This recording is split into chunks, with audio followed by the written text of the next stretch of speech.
निगम के पटपड़गंज मुख्यालय में एजुकेशन निर्माण उद्यान समिति का बजट किया गया पेश। एडिशनल कमिश्नर ने बजट बताया, जल्द से जल्द सुधरेंगे पूर्वी दिल्ली के हालात। पूर्वी दिल्ली की एटीएस को मिली बड़ी सफलता। अवैध हथियारों की फैक्ट्री पर मारा छापा, 4 लोगों को किया गया गिरफ्तार। अवैध हथियारों का जखीरा चंबल घाटी में होता था तैयार। दिल्ली में सर्दी का सितम जारी। दिलशाद गार्डन में रैन बसेरे में बढ़ने लगे हैं लोग। कोरोना को देखते हुए बढ़ते जा रहे हैं सारे एहतियात। रैन बसेरे में लोगों के लिए किए गए इंतजाम ठीक।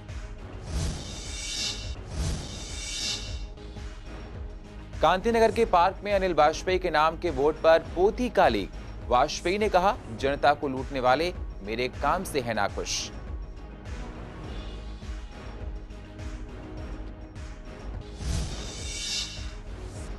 और चाचा नेहरू बाल चिकित्सालय में कोरोना का किया जाएगा आरटी-पीसीआर टेस्ट। पहले कोरोना टेस्ट की नहीं थी सुविधा, लोगों को मिलेगी काफी सहूलियत।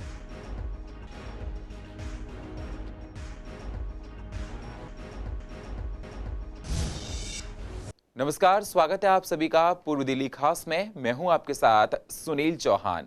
अब होते हैं रूबरू पूर्वी दिल्ली की अहम खबरों के साथ। पूर्वी दिल्ली नगर निगम में बजट सत्र चल रहा है, जिसमें अलग अलग समितियां 2020 और 21 का बजट पेश कर रही हैं। पटपड़गंज मुख्यालय में अलग अलग कमिश्नर ने एजुकेशन कमेटी, निर्माण कमेटी, उद्यान कमेटी का बजट पेश किया, जिसमें आने वाले साल में उनको क्या करना है इसका खाका तैयार किया गया। एजुकेशन कमेटी का बजट अलका शर्मा ने पेश किया, जिसमें निगम के विद्यालय और बच्चों को लेकर भी जिक्र किया गया। कोरोना को देखते हुए ऑनलाइन क्लासेस ना कर पाने वाले बच्चों के लिए क्लासेस लगाने की बात कही गई। विद्यालयों का निर्माण निगम करवाएगा, जिससे ज्यादा से ज्यादा बच्चों को शिक्षित किया जा सके। बच्चों को नशे की आदत से बचाने के लिए ईबीजीसी की नियुक्ति। स्कूल चलो अभियान के तहत भी बच्चों को शिक्षित करने का प्रयास। बच्चों के बीमा करवाने का भी प्रावधान इसमें रखा गया है। बच्चों को अच्छी से अच्छी शिक्षा देने के लिए हर संभव बात रखी गई है। हमने फायर एक्सटिंग्विशर का काम कराया, रेन वाटर हार्वेस्टिंग इम्प्रूव की, नर्सरी क्लासेस में बच्चों की संख्या बढ़ी है। इनफैक्ट इस बार जैसे 1.65 लाख बच्चे हैं और हमने अपने सारे टीचर्स को ये डायरेक्शन दे रखी है, वो हर महीने सर्वे करते हैं एक स्पेसिफाइड डेट को 3-4 दिन के लिए, और चौराहों पे जाके भी बच्चों को, जो बच्चे भीख वीख मांग रहे हैं, उनको भी अपने सिस्टम में इनकॉर्पोरेट करने की कोशिश कर रहे हैं। और जैसे केवल यमुना खादर और ढोल बस्ती में हमने 1600 बच्चों को किया है, और उनको चूंकि वो उनके लिए कठिनाई क्या हो रही है कि वो सड़क क्रॉस करके हमारे यहाँ नहीं आ सकते, तो हमारे स्कूल में उनका एडमिशन हो गया, हमारे यहाँ मिलने वाली सारी फैसिलिटी मिलेंगी, पर वहीं पे उनको स्कूल कैसे अवेलेबल हो, इसके लिए हम समग्र शिक्षा अभियान से भी संपर्क कर रहे हैं। इसके अतिरिक्त हमने डिस्प्ले बोर्ड्स लगवाए हैं, नर्सरी के बच्चों के लिए फर्नीचर्स उपलब्ध कराए हैं, नए स्कूल्स खोले हैं जो कि कम बच्चों की संख्या के कारण बंद हो गए थे, वो इस साल हमने स्कूल खोले हैं।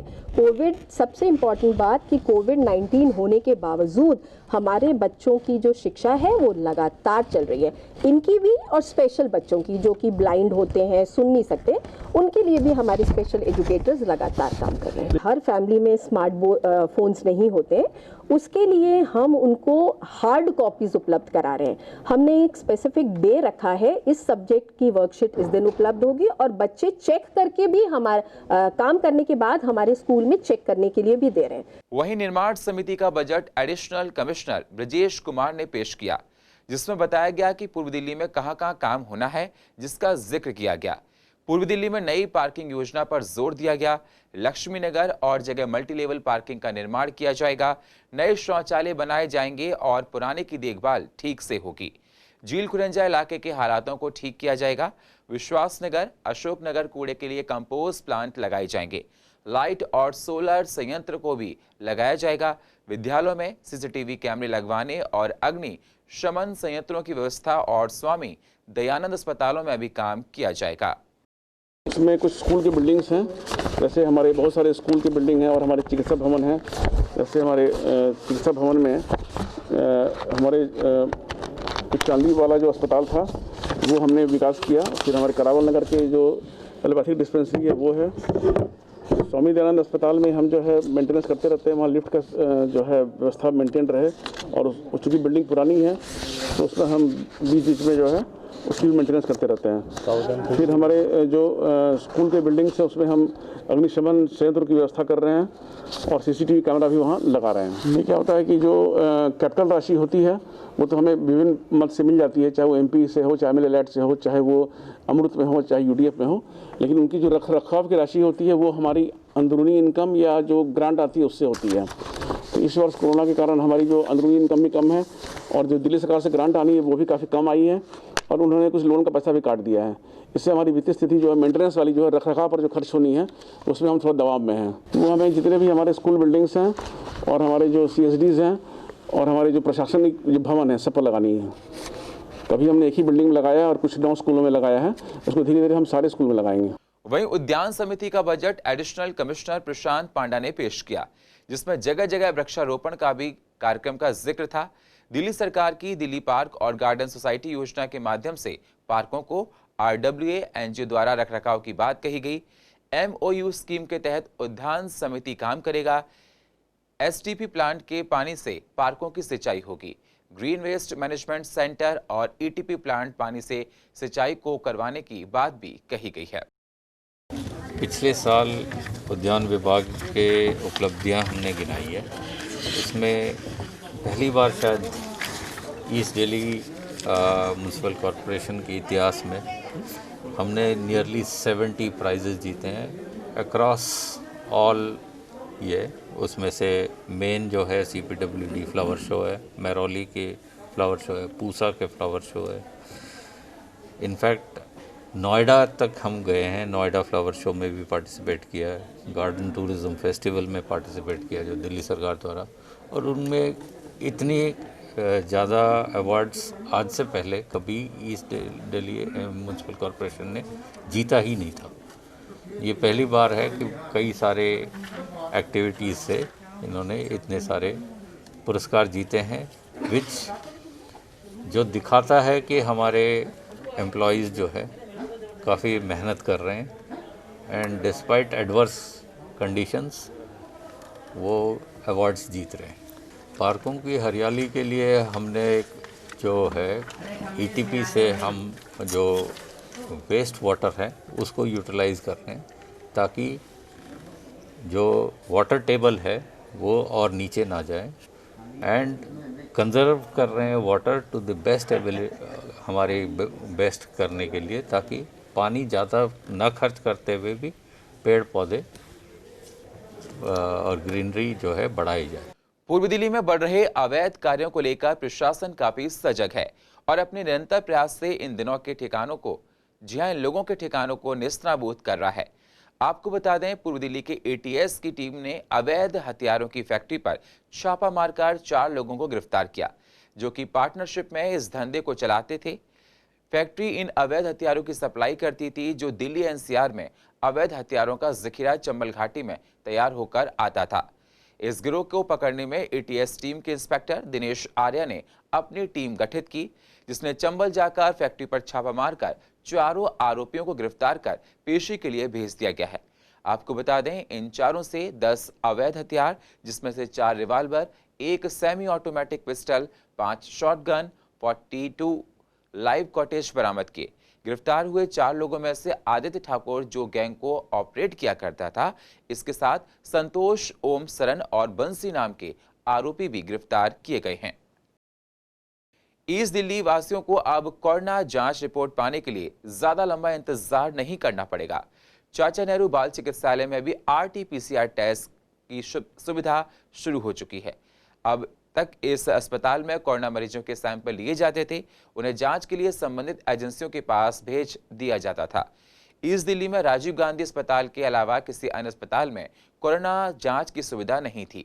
सभी सरकारी अस्पतालों में रोगियों के सैंपल लिए जाते थे, उन्हें अपनी रिपोर्ट के लिए 24 से 48 घंटे तक का इंतजार करना पड़ता था।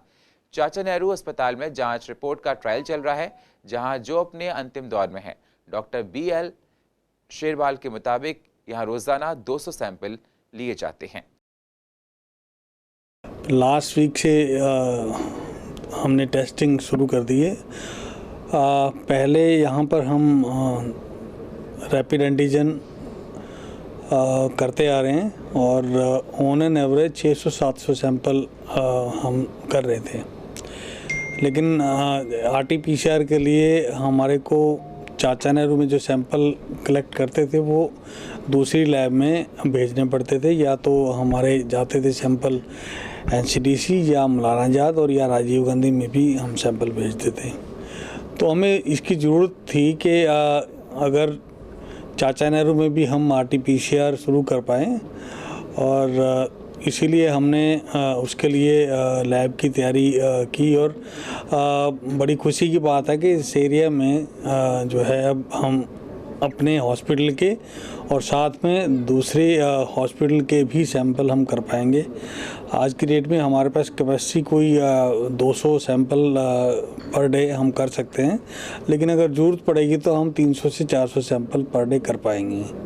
सर, इनकी टाइमिंग क्या है टेस्टिंग की? किस टाइम से किस टाइम तक टेस्ट होते हैं इसमें? इसके अंदर सवेरे 9 बजे से लेकर शाम के 7 बजे तक हम वो करते हैं, और कलेक्शन जो है 9 से 2 बजे तक तो हमेशा रहता ही है, लेकिन अगर ज़रूरत पड़े तो हम इमरजेंसी में भी सैंपल लेते हैं।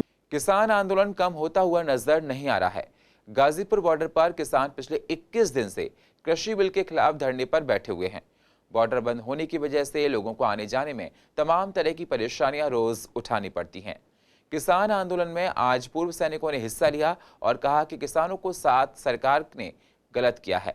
सरकार को तुरंत इस कृषि कानून को वापस लेने की बात कही उन्होंने, और काफी पूर्व सैनिकों ने सरकार के इस तरह के व्यवहार पर नाखुशी भी जाहिर की है। नहीं, जवान किसान कभी आमने सामने नहीं हो सकता। वो किसान के बेटे हैं, पैरामिलिट्री फोर्सेस में है, पुलिस में है, उनकी एक संवैधानिक ड्यूटी बनती है, उनकी अपनी एक प्रोटोकॉल होता है, उनको आदेश मिलता है, उसी प्रकार से। लेकिन मैं इतना कहूँगा कि अब जो पुलिस वाले भाई है, पहले लाठी चार्ज, फलाना, गोली, आंसू गैस वो छोड़ते थे। हम सैनिक आ चुके हैं, हम उन अपने भाइयों को कहेंगे कि आप भी इन्हीं किसानों के बेटे हैं, आपके रगों में इन्हीं का खून है। ये भला कैसे हो सकता है कि आप अपने पिताओं पर लाठी चार्ज करें? ये भला कैसे हो सकता है कि आप अपने भाइयों पर गोलियां दागें? नहीं होगा। हम चैलेंज करते हैं, ये जितने नेता हो चुका जितना होना था, अब सैनिक मोर्चा संभाल चुके हैं, उन अपने जो पैरामिलिट्री फोर्सेस के भाई हैं रोकने के लिए लगाए हैं, खड़े हैं, लेकिन लाठी चार्ज या इनके ऊपर गोली नहीं चला सकते, क्योंकि हम अपने उन भाइयों से वो सारी बात कहेंगे और उनके अंदर वो जज्बा जागेगा। जैसे अंग्रेज़ों के टाइम पर हमारे देश के जो जवान होते थे, हमारे देश के होते थे, और जो उनके अधिकारी होते थे वो अंग्रेज होते थे। जब सेना ने बगावत कर दी कि हम अपने ही देशवासियों के ऊपर गोली नहीं चलाएंगे, वही आज यहाँ पर हम पैदा करेंगे। सरकार हॉट पर जो बैठी हुई है कि हमारी बेइज्जती हो जाएगी, तो इसमें सरकार की कोई बेइज्जती नहीं होगी। गलत नीति ला दिया, उसको वापस ले ले, इसमें कोई बेइज्जती वाली बात नहीं है। और जो है कि MSP निर्धारण करे और उसके निर्धारित मूल्य से कम रेट पर लेने वालों के लिए सजा का प्रावधान कर दे। मोदी जी का हमेशा झूठ बोलने का है, एक बिल्कुल सच नहीं है, ये झूठ है, ये कभी नहीं ऐसा है। ये कोई भी विपक्षी पक्ष नहीं है, ये किसान भाई मोर्चे पर डटे हुए हैं और किसानों के साथ अपने मुद्दे के लिए, अपने हक के लिए लड़ रहे हैं किसान। इसमें कोई विपक्ष और किसी का हाथ नहीं। सबसे बड़ी बात है, किसान जो है हमारा अन्नदाता है, और जो हमारा सैनिक है वो देश का रक्षक है। तो किसान के साथ आज के दिन में जो हो रहा है, हम कोई कहीं कोई भी काम पे करे, जैसे आप लोग मीडिया भाई लोग हो या कोई कहीं भी जॉब कर रहा है, कोई भी बड़े बड़े काम कर रहा है, चाहे नेता हो चाहे प्रधानमंत्री हो, बिना अनाज का कोई जीवित नहीं रह सकता है, बिना अन्न का कोई जीवित नहीं रह सकता है। और जो फौजी हमारा बॉर्डर पे अगर बॉर्डर छोड़ दे हो, बॉर्डर पे सैन्य का अगर तैनाती ना हो तो देश का क्या होगा सभी को पता है। पूर्व दिल्ली के कांतिनगर पार्क में विधायक अनिल वाजपेयी ने दौरा किया, जहां पर देखा कि पार्क में लगे बोर्ड पर उनके नाम पर कालीक पोत दी गई है। जिसके बाद अनिल वाजपेयी ने कहा कि जगह जगह जो उनके नाम पर कालीक पोती जा रही है, मुझे उनका पता चल गया है कि कौन कालीक पोत रहा है। अनिल वाजपेयी ने कहा कि कुछ जनता को लूटने वाले मेरे काम से नाखुश हैं, जो अपनी भड़ास निकाल रहे हैं। मैं आज वहाँ कांतिनगर पार्क में DDA के सभी अधिकारियों के साथ दौरा कर रहा था, तो वहाँ पर लोगों ने बताया कि आपके बोर्ड के आगे आपका नाम का बोर्ड पुतवा दिया है। ये कुछ छुटभैया नेता हैं और कुछ दलाल टाइप लोग हैं कि जो लोगों को हाउस टैक्स का नोटिस भिजवाते हैं, कभी किसी की दुकान सील करवाते हैं, कभी ये कहते हैं कि हम पूरा इलाका सील करवा देंगे, तो ऐसे छुटभैया नेताओं का काम है, उससे मुझे कोई फ़र्क नहीं पड़ता। आज मुझे कांति नगर ने बताया कि कुछ छुटभैया नेता अभी कुछ दिन पहले वहाँ गए थे पार्क में, कह रहे थे ये बोर्ड पथवा दो। मैं नाम नहीं लेना चाहता, लेकिन आज वहाँ मुझे पार्क में लोगों ने बताया और लोगों ने बहुत डांटा भी इन छुटभैया नेताओं को। तो मुझे उससे कोई फ़र्क नहीं पड़ता है। मैं जनता का चुनाव प्रतिनिधि हूँ और 2 लाख जनता ने मुझे वोट दिया है। जनता मेरे चेहरे पे कालिक न पोते, मेरे वोट पे कालिक न पोते। अब मेरा कैमरे से ऑन कैमरा कहना उचित नहीं होगा, क्योंकि कई बार आदमी जानते हुए भी नाम नहीं लेता है, पर मैंने इतना कह दिया कि जो लोग हाउस टैक्स के लोगों को नोटिस भिजवाते हैं, जो लोग दुकान सील कराते हैं, जो लोग किसी का चलता हुआ व्यापार बंद करते हैं, जो लोग ये वक्तव्य देते हैं कि मैं पूरा इलाका सील करा दूंगा, ऐसे ही लोग हैं, लेकिन उससे मुझे कोई फर्क नहीं पड़ता है। कल दिल्ली विधानसभा का स्पेशल सेशन है, जिस पर बीजेपी और आप विधायकों से बात की गई। बीजेपी विधायक अनिल वाजपेयी का कहना है कि कल हमारा मुद्दा यही रहेगा कि जो हमारे पार्षद और मेयर धरने पर बैठे हैं उनको 13,000 करोड़ दिया जाए। लगभग 10 दिन से ज्यादा हो चुके हैं धरने पर हैं, लेकिन केजरीवाल जी अपनी मनमानी कर रहे हैं। कल सही मुद्दा बीजेपी द्वारा उठाया जाएगा। वहीं आप विधायक एसके बग्गा का कहना है कल का सेशन इसलिए रखा जाएगा जिसमें एमसीडी की आड़ में जो बीजेपी ने भ्रष्टाचार किए हैं उनकी पोल खोली जा सके। ये पहली बात तो ये है कि दिल्ली विधानसभा में ये अभूतपूर्व काम होने जा रहा है कि कल से सेशन है। आज इन्फॉर्मेशन आई है हम लोगों के पास कि कल से सेशन है। कल से सेशन में किन किन चीज़ों को रखा जाएगा, क्या मुद्दा है, ये विधायकों को जानकारी मिलनी चाहिए। अभी तक हमको कोई जानकारी ही नहीं दी गई है और मैं समझता हूँ कि बहुत से विधायकों को इसकी अभी जानकारी नहीं होगी। लेकिन जो भी हम लोग तो दिल्ली की जनता में अरविंद केजरीवाल जिस तरीके से लोगों को झूठा आश्वासन देकर लोगों को छलावा कर रहा है, और जिस तरीके की हमारा मुद्दा तो ये रहेगा कि हमारे जो निगम पार्षद हैं वो लोग आज 10 दिन से हो गया वहाँ उनके निवास के बाहर बैठे हुए हैं, खुले आसमान के नीचे ठंड में सिकुड़ रहे हैं, और जो 13,000 करोड़ रुपया जो दिल्ली सरकार ने एमसीडी को देना है वो आज तक नहीं दिया। हमारा मेन मुद्दा विधानसभा में इसको रखना होगा। सर देखिए ये मुद्दा उठेगा, बिल्कुल बहुत बड़ा मुद्दा है सर। ये झूठ की बिना पे चल रहे हैं, सभी झूठा प्रचार कर रहे हैं सारा। ये तो झूठे प्रचार से पब्लिक इनसे बिल्कुल नाराज़ है। इनके इतने गबन अभी और आएंगे सामने जो पब्लिक को बताए जाएंगे पब्लिक को हमारी पार्टी के द्वारा। तो पब्लिक को पता लगना चाहिए कि ये क्या कर रहे हैं। ये हमेशा एक दूसरे के ऊपर कीचड़ उछालने में लगे हुए हैं, बिल्कुल गंदी ओछी राजनीति कर रहे हैं ये लोग। ऐसा नहीं करना चाहिए। पब्लिक का पैसा है, पब्लिक में लगना चाहिए। अब पब्लिक यहाँ बताओ कि क्या हमारे पास आया, सैलरी क्यों नहीं दे रहे? जब पैसा दिल्ली सरकार दे चुकी है इनको, उसके बावजूद उस पैसे को ये ठेकेदारों को दे रहे हैं, कहीं और कन्वर्ट कर रहे हैं, गाड़ियाँ नहीं ले रहे हैं। तो ऐसा नहीं होना चाहिए। बहुत जी पैसे हम दिल्ली सरकार ने लेने हैं, किसके 13,000 करोड़ मिलने हैं इनको? ये तो एक हवा पैसे बना रहे हैं, लोगों को भ्रम पैदा कर रहे हैं और बिल्कुल बेबुनियाद इनकी डिमांड है। जो दिल्ली में सर्दी का सितम लगातार जारी है। सर्दी की वजह से जनजीवन अस्त व्यस्त हो रहा है। सर्दी और प्रदूषण लोगों के स्वास्थ्य पर काफी असर छोड़ रहा है। जो लोग सड़कों में खुले में सोते हैं उनके लिए ये समय काफी कष्टदायक है। हमारे रिपोर्टर एरार चौधरी ने दिलशाद गार्डन के रैन बसेरे का जायजा लिया और देखा किस तरह का इंतजाम राहगीरों के लिए किया गया। हमारी टीम को रैन बसेरे में रह रहे लोगों ने बताया कि लगभग 17 से 18 लोग हर रोज यहाँ पर आते हैं। सभी लोगों के अंदर आने से पहले थर्मल स्क्रीनिंग की जाती है जिससे कोरोना का खतरा कम हो सके, और आने वाले लोगों को चादर और गद्दे दिए जाते हैं। इन चादरों को हफ्ते में एक बार धोया जाता है। कोरोना को देखते हुए रैन बसेरे में एहतियात भी बढ़ते जा रहे हैं। जो सुचारू रूप से दिल्ली सरकार हमको सुविधा दे रही है वो अनुसार हम अपना क्रियाकलाप करवा रहे हैं। नहीं सर, टेम्परेचर चेक करने की कोई व्यवस्था नहीं है। नहीं तो सर ये विंटर के पहले मतलब धुले गए हैं। अब ये अपने चद्दर खुद धुल लेते हैं, जैसे मतलब डेली सोने वाले, मतलब अधिकतर यहाँ पर डेली पैसेंजर होते हैं 2, 4, 6 इधर उधर से, मतलब जो पुलिस वाले लेके आ जाते हैं। हमारी रेस्क्यू टीम की गाड़ी चलती है, इसलिए मतलब वो लेके बंदे आ जाते हैं, तो उनको मतलब सुलाने के लिए अलग व्यवस्था करनी पड़ती है कि चद्दर अलग देने पड़ते हैं। नहीं तो जो डेली से होने वाला है वो अपना 7 दिन में 1 दिन कम्बल अपना ये चद्दर जरूर धो लेता है। ये मतलब हम करवा देते हैं कि भाई साहब अपनी स्वयं सुरक्षा करिए, संस्था के भरोसे मत रहिए।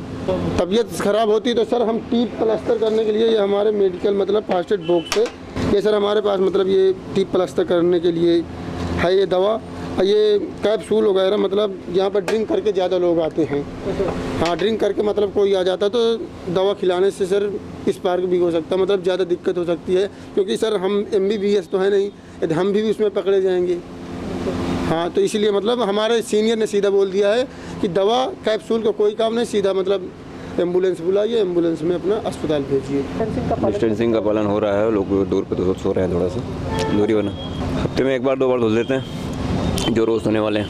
हाँ, होता है कभी, नए तो बहुत कम ही आते हैं, कभी कभार कोई आ गया इमरजेंसी में, उसको अलग बिस्तर दिया जाता है। हमको 2 ड्रम खाना दिया जाता है, जितना कम पड़ता है सब बांट देते हैं, तो अब दोबारा फिर ले आते हैं जाके। हमारे पर 15 रेलवे से रहे। कहाँ से आता है खाना ये आनंद विहार बस अड्डे से। हाँ, वहाँ पे हमारे 2 रेलवे से बना रखे, तो वहाँ से खाना लेके आते हैं, तो हम सारे इसी 7 रेडियो में बांटते हैं। कितने लोगों का खाना आता होगा लगभग? अब ये तो देखो मैं बता नहीं सकता, लोग तो हमारे पे होते ही हैं, कहीं 20 होते हैं, कहीं 10 होते हैं, कहीं 15 होते हैं, कहीं 25 होते हैं। अच्छा, 2 टाइम खाना बांटते हैं, 2 टाइम। अभी परिवहन विभाग दिल्ली में काफी सजग दिखाई दे रहा है। हाई सिक्योरिटी रजिस्ट्रेशन प्लेट और कलर कोडेड स्टिकर लगाए बिना गाड़ी चलाने वालों के खिलाफ सख्त कार्रवाई की जा रही है। पहले दिन लगभग 239 चालान काटे गए। प्लेट ना होने पर लगभग 5500 रुपए तक का फाइन हो सकता है। हालांकि विभाग की तरफ से अभी तक आम लोगों को राहत दी गई है। विभाग ने तय किया है कि अगर किसी ने HSRP और कलर कोडेड स्टिकर के लिए अप्लाई कर दिया गया है और वह इन्फोर्समेंट टीम को अप्लाई करने की रसीद दिखा देता है तो उसका चालान नहीं काटा जाएगा। डीलर्स का कहना है कि लोगों को इसके बारे में ज़्यादा जानकारी अभी नहीं है। Sir, high security number plate के लिए जो है रोज़मारा कंपनी को इसका टेंडर दिया गया है और इसको ऑनलाइन बुकिंग की जाती है। ऑनलाइन रसीद कटा के वहाँ से अपॉइंटमेंट मिलती है, उसके बाद वहाँ जाके आप अपनी नंबर प्लेट लगवा सकते हैं। लेकिन अब कंपनियों ने ऐसा कर दिया कि ऑनलाइन, जैसे मान लो आपकी हुंडई कंपनी की गाड़ी है तो आप ऑनलाइन बुकिंग करके हुंडई के शोरूम में जाके वहाँ से भी ले सकते हो नंबर प्लेट। ये गवर्नमेंट ने हमारी ये इशू किया है कि जैसे CNG है तो उस पर ग्रीन स्टिकर और डीजल है तो ऑरेंज स्टिकर ये मिलेंगे, तो हाई सिक्योरिटी नंबर प्लेट के साथ ही ये सब दिए जा रहे हैं। एक्चुअल जो नई गाड़ियाँ हैं 2019 के बाद आ रही हैं, 20 में जो अब आई हैं उन पे तो लग के ही आ रहे हैं, उससे पहले वाली पे हाई सिक्योरिटी प्लेट अप्लाई करने के बाद साथ में ही मिल रहे हैं। वो ये ऑनलाइन अप्लाई हो रही है। HSRP, आप www.hsrp पे आप जाएंगे, अपनी गाड़ी का व्हीकल नंबर लिखेंगे, चेसी नंबर लिखेंगे तो आप ऑनलाइन अप्लाई कर सकते हैं और उसमें ऑनलाइन आपको स्लिप हैंड टू हैंड मिल जाएगी। पर डेट ऑफ अपॉइंटमेंट आपकी 2-2 महीने 3-3 महीने के बाद की आएंगी, तो 2 महीने बाद 3 महीने बाद आपकी सिक्योरिटी हाई मतलब नंबर प्लेट आपकी लगेगी। और लेकिन आपका वो जब आप पर्ची आपको स्लिप मिल जाएगी तो आप चालान से बचना शुरू हो जाएंगे।